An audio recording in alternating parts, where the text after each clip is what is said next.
just yesterday, the EEOC voted along party lines. Remember, there are two Republican commissioners on the EEOC right now at the commission and one Democrat commissioner at the commission. They voted along party lines yesterday to rescind a voting procedure that gave commissioners the right to call debates on proposed policy changes. And what that really means is that the Republican majority at the EEOC is really going to be pressing forward at an aggressive pace with the Trump agenda at the EEOC because of lack of appointments, lack of a full commission last year, staggered expiration of terms, etc.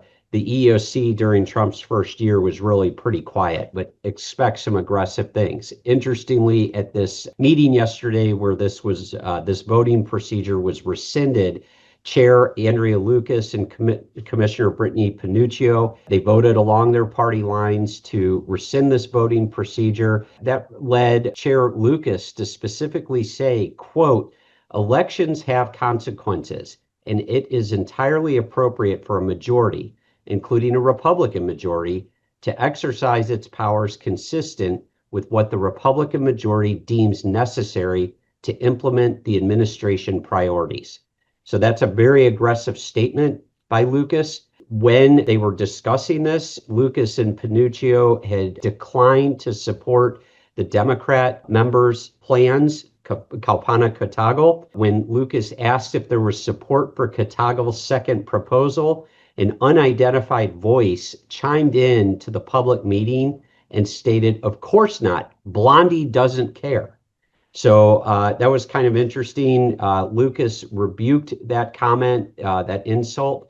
She added later that the agency is not going to be dilly-dallying and will be charging forward with the president's agenda, which she said is entirely appropriate given the election result. So what might this mean?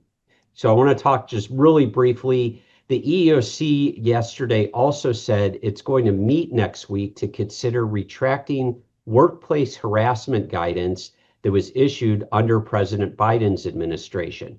Recall that prior to the Biden administration, for decades, there had been no guidance from the EEOC on what constitutes harassment. During the Biden administration, they issued guidance on what constitutes harassment and paid particular attention to discrimination protections for LGBTQIA plus workers. And so the EEOC basically has said that they're going to be meeting next week on January 22nd, during which it will tackle the all but certain rescission of its lengthy harassment guidelines, which addressed an array of workplace behavior that could fall under the umbrella of unlawful harassment. Commissioner Lucas had stated that the agency is endangering women by directing employers to let people use workplace facilities that correspond with their gender identity.